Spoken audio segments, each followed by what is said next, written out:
My fiancée said I know you paid $130,000 to save my parents' house, but were signing it to me.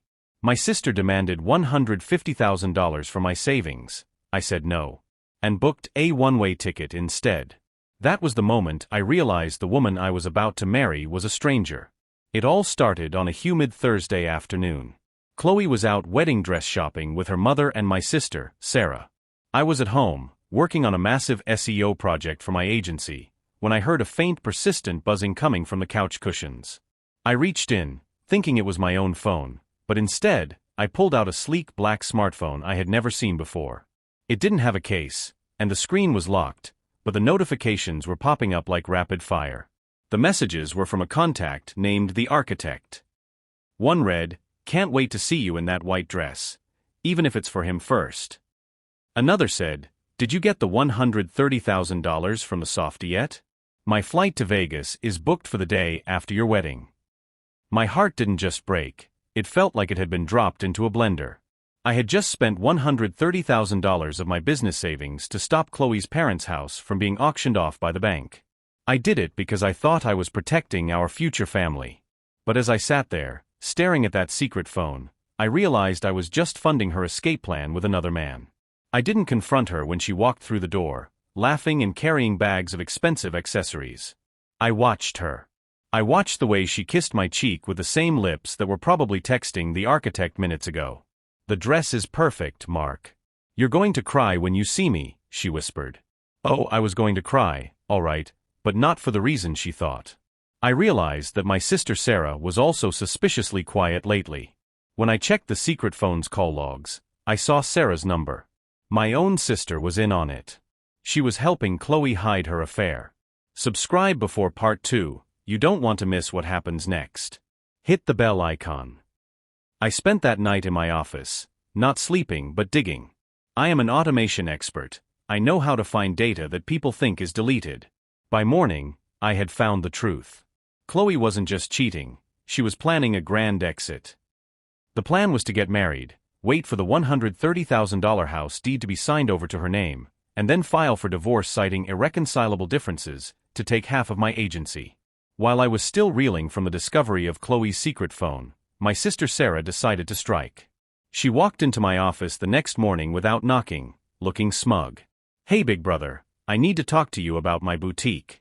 I found the perfect spot, but the deposit is $150,000. I need you to wire it by Friday." I looked at her, seeing the betrayal in her eyes for the first time. "Sarah, I just gave $130,000 to Chloe's parents. I need to keep some liquidity for the agency. Why don't you start smaller?" Sarah's face twisted into something ugly. "Smaller? Mark, you're making millions. If you can spend 6 figures on a girl who, well, let's just say you can afford to help your sister. If you don't give me that money, I might accidentally tell Chloe about that private folder on your computer. Or maybe I'll tell the family you're being abusive."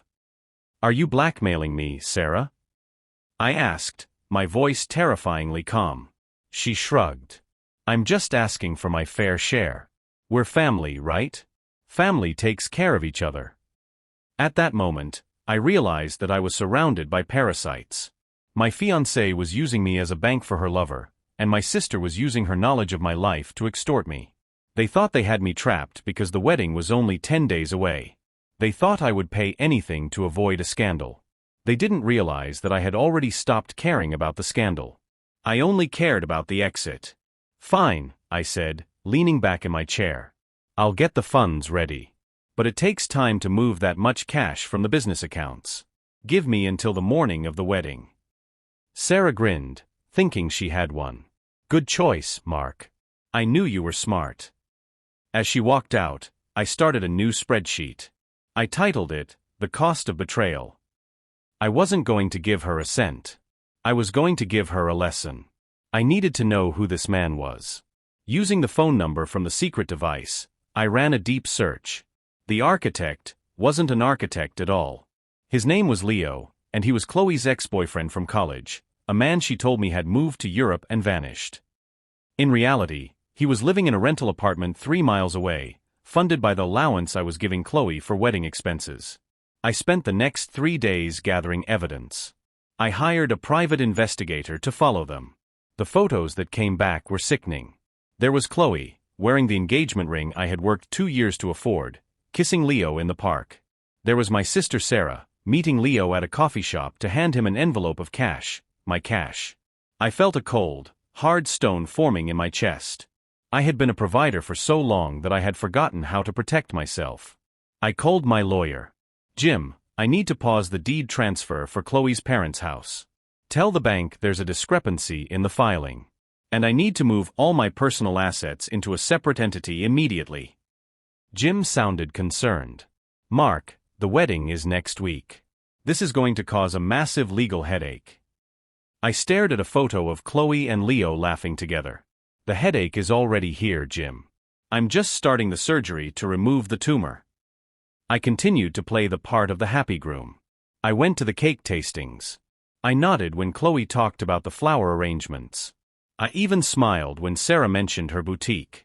But inside, I was already thousands of miles away. I had already purchased a one-way ticket to a country that didn't have an extradition treaty for civil debt. I was going to leave them with nothing but the bill. The rehearsal dinner was held at an expensive waterfront restaurant. My parents were there, Chloe's parents were there, and the entire wedding party was celebrating. I stood up to give a toast. I looked at Chloe, who looked radiant in a white silk dress. I looked at Sarah, who was already browsing luxury car websites on her phone. I want to thank everyone for being here, I began, my voice steady. Especially Chloe. She has shown me a side of loyalty I never knew existed. And to my sister Sarah, who has always been by my side, in her own way. This wedding is going to be a day that none of us ever forget. Chloe beamed at me, blowing a kiss. I love you, Mark, she called out. I smiled back, the kind of smile that doesn't reach the eyes. I know you do, Chloe. I know exactly how much. After the dinner, I told Chloe I had to go back to the office to finish one last big project, so I could be fully present for the honeymoon. She hugged me, smelling of expensive perfume and lies. Don't work too hard, honey. We have a big day tomorrow. As soon as I got into my car, I didn't go to the office. I went to our house. I had 4 hours before the sun came up. I had a professional moving team, the same one I used for my agency, waiting. We cleared out my office, my safe, and every piece of high-end tech I owned. I left the furniture. I left the wedding gifts. I left the $130,000 deed, unsigned, on the kitchen island. I left a note on top of the deed. It was short. I hope the house is worth the memories, Chloe. Because it's the last thing you'll ever get from me. Tell Leo the first said hi. It was 6 a.m. on the day of the wedding. I was sitting at the airport gate, watching the sun rise over the runway. My phone was off, tucked away in my bag. I had a new phone with a new number. I turned it on just to check the headlines. I had set a series of automated emails to go out at 8 a.m., the time everyone would be waking up to get ready for the ceremony. The first email went to Chloe. It contained every photo of her and Leo, the transcripts from her secret phone, and a copy of the bank's cancellation notice for her parents' house. The second email went to my sister Sarah. It was a formal cease and desist for her boutique, along with a recording of her trying to blackmail me in my office. I added a note. The $150,000 was for your loyalty. Since you sold that to Chloe, you can ask her for the money. The third email went to the entire wedding guest list. It was a simple message. The wedding is cancelled due to the bride's prior engagements with her boyfriend Leo. Please enjoy the reception. I've already paid for the food, but the bar is now a cash bar. Best, Mark. I sat back and waited. Around 8:15 a.m., the notifications started. Even though I had blocked their numbers, I could see the missed call alerts piling up from unknown IDs. My sister was calling. Chloe's mother was calling. Chloe was calling. I imagined the scene at the bridal suite was pure chaos. The perfect bride was now an exposed cheater, and the rich brother was gone. Subscribe before part 6. The fallout is just beginning. Hit the bell icon. I boarded my flight. While I was crossing the ocean, the reality was hitting the people I left behind. I found out later through Jim, my lawyer, that Chloe's parents were served with an immediate foreclosure notice that same afternoon. Without my $130,000, the bank moved in like lightning. They had spent their remaining savings on a luxury cruise they thought I would pay for, leaving them with exactly $0 to save their home. Sarah's situation was even worse. The landlord of the boutique space sued her for the deposit she had promised. Since she had signed a letter of intent claiming she had the funds, and I had provided proof that she was trying to extort me for those funds, she was looking at a massive civil judgment. She had to move back into our parents' basement, but our parents, after seeing the evidence of her blackmail, refused to speak to her. Chloe tried to find me. She went to my office, but it was empty. She went to our house, but it was just a shell of a home. Leo, the architect, vanished the moment he realized the money was gone. He wasn't in love with Chloe, he was in love with the lifestyle I was providing. As soon as the well ran dry, he blocked her and moved on to his next target. I was in a villa in Bali, watching the waves. I felt a strange sense of peace. I had lost $130,000, yes. But I had gained the rest of my life. I had saved millions in future alimony and avoided the soul-crushing weight of a marriage built on a foundation of sand. 3 months later, I received an email from a new address. It was Chloe. She sounded broken. "Mark, please. I'm living in a studio apartment. My parents lost the house. Sarah is working 3 jobs just to pay her legal fees. We made a mistake. We were greedy, and we were stupid. But I still love you. Can we just talk? I'll sign anything you want. I just want my life back." I replied with a single sentence, "You don't want your life back, Chloe, you want my bank account back. The life you had was a gift you didn't earn. The life you have now is the one you created. Goodbye." I also got a message from Sarah. She tried to play the blood is thicker than water card. She told me she was depressed and that I was cruel for leaving her in such a mess. I reminded her that she was the one who walked into my office and threatened to ruin my reputation for money. I told her that if blood was so thick, she wouldn't have tried to bleed me dry. I realized that some people don't change until they hit rock bottom. And even then, they usually just look for someone to pull them out instead of climbing. I wasn't going to be the rope anymore. I was the mountain they decided to jump off. I finalized the sale of my agency to a larger firm. I walked away with enough to never work again if I didn't want to. I spent my time traveling, learning new languages, and meeting people who didn't know how much I was worth. It was the most refreshing experience of my life. Looking back, the one-way ticket wasn't just about the flight. It was a mental shift. It was the moment I stopped being a victim of my own kindness. I realized that being a provider is a noble thing, but only if you are providing for people who value your heart, not just your wallet. Chloe and Sarah thought I was a softie because I was generous. They mistook my silence for weakness. They thought they could plan a whole future around my destruction while I stood right in front of them. That is the ultimate form of disrespect. Before we reach the end, what would you have done? Would you have left the wedding day, or confronted them earlier? Subscribe and hit the bell icon. Today, I live in a beautiful home on the coast of Portugal. I've started a new business, one that focuses on helping entrepreneurs protect their intellectual and personal assets. I'm happy. I'm free.